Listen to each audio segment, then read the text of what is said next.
Hi friends, ഇതെൻ്റെ ഒരു മാസം മുമ്പ് വെട്ടിയ കോവൽ തണ്ടാണ് കേട്ടോ. ഞാനിതിൻ്റെ വീഡിയോ ചെയ്തിട്ടുണ്ടായിരുന്നു. മൊത്തം ഞങ്ങൾ ഈ ഹൈറ്റ് വെച്ച് അങ്ങോട്ട് വെട്ടിക്കളഞ്ഞേക്കണിരുന്നേ.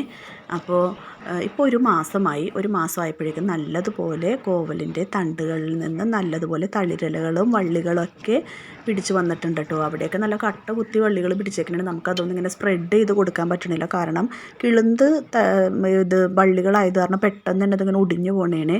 ഇപ്പോൾ മഴയായത് കാരണം നമുക്ക് വെള്ളമൊന്നും ഒഴിച്ചു കൊടുക്കേണ്ട ആവശ്യമില്ല. ചാണാപ്പൊടിയാണ് ഇട്ട് കൊടുക്കുന്നത്.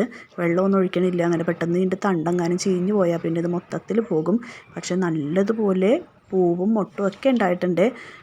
അതെല്ലാം കൊഴിഞ്ഞു പോണേ. കാരണം ഇപ്പോൾ ഇതിൻ്റെ സീസൺ അല്ലല്ലോ, ഈ മഴക്കാലം അങ്ങനെ കോക്കയുടെ സീസണല്ല. കണ്ട് ഇതുപോലെ അങ്ങ് ഈ തണ്ട് വെട്ടി നിർത്തിയേക്കണേ ആയിരുന്നേ. വല കെട്ടി കൊടുത്തേക്കണേണ്. അങ്ങോട്ട് മൊത്തം ഇനി സ്പ്രെഡായി പോകും. ഇതിൻ്റെ സീസൺ വരുമ്പോഴേ നല്ലതുപോലെ ഉണ്ടാവത്തുള്ളൂ. ഇപ്പോൾ നമുക്ക് ഒന്നോ രണ്ടോ എണ്ണമൊക്കെ കിട്ടും. നല്ലതുപോലെ പിടിച്ച് വരട്ടെ. ഞാൻ വീഡിയോ പിന്നെ ഇടാം കേട്ടോ.